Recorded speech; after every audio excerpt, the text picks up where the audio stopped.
Yes start.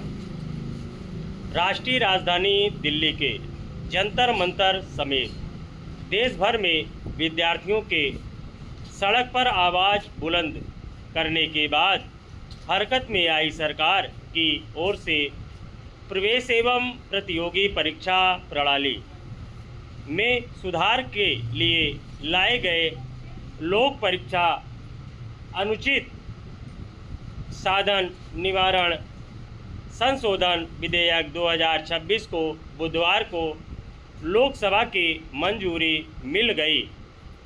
उम्मीद की जा रही थी कि विद्यार्थियों के आंदोलन से निकले इस विधेयक की अहमियत के मद्देनज़र संसद में इस पर व्यापक और सार्थक चर्चा होगी, इसकी कमियों पर विचार होगा और नए सुझाव सामने आएंगे जिनके आधार पर एक सशक्त कानून बनाया जाएगा।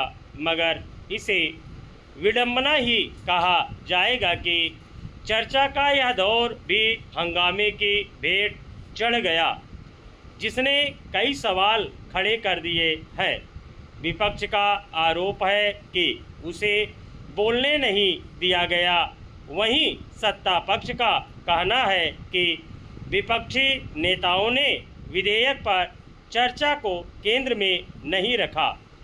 विपक्ष सड़क से लेकर संसद तक विद्यार्थियों पर प्रदर्शन के दौरान बल प्रयोग का मुद्दा लगातार उठाता रहा।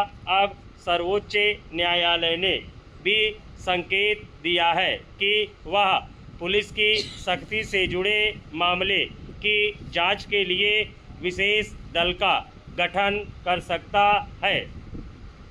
कॉकरोच जनता पार्टी के आह्वान पर शुरू हुआ विद्यार्थियों का आंदोलन तत्कालीन केंद्रीय शिक्षा मंत्री धर्मेंद्र प्रधान के इस्तीफे और सरकार की ओर से परीक्षा प्रणाली में सुधार के आश्वासन के बाद ही समाप्त हुआ था। लोक परीक्षा अनुचित साधन निवारण संशोधन विधेयक इन्हीं सुधारों की एक महत्वपूर्ण कड़ी है। माना जा रहा था कि इस विधेयक में अगर कोई कमी रह गई होगी तो संसद में व्यापक चर्चा के दौरान पेश किए जाने वाले सुझावों के माध्यम से इसे दूर किया जा सकता है। मगर चर्चा के दौरान लोकसभा में जिस तरह का माहौल देखा गया, उससे यह विश्वास करना मुश्किल है कि शिक्षा प्रणाली में सुधार के लिए वास्तव में सख्त एवं सक्षम कानून बनाने के गंभीर प्रयास हुए हों। विपक्ष की ओर से सवाल उठाना स्वाभाविक है, लेकिन यह सत्ता पक्ष का दायित्व है कि वह आशंकाओं का निवारण करे और चर्चा को सही दिशा में ले जाए। अगर संसद में बिना सार्थक चर्चा के ही किसी विधेयक को पारित कर दिया जाए तो जाहिर है कि उस पर भविष्य में भी सवाल उठते रहेंगे। दूसरी ओर विद्यार्थियों के प्रदर्शन के दौरान उन पर बल प्रयोग का मुद्दा भी अहम है। यह प्रश्न शुरू से उठता रहा है कि क्या सुरक्षा बलों के लिए यही एक अंतिम विकल्प था।